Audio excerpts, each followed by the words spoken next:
Hey guys, in this video I will show you how you can fix your YouTube app if the comments is not showing up on the YouTube app on the video, right?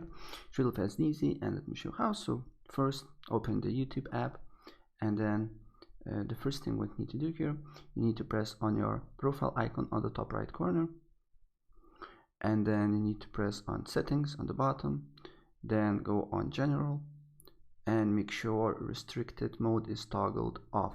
And once you do that, then you need to go on your settings and then press on general and then press on iPhone storage, and we need to wait for 50 seconds until it loads up, and then look for YouTube, press offload app, and then you need to press reinstall app again.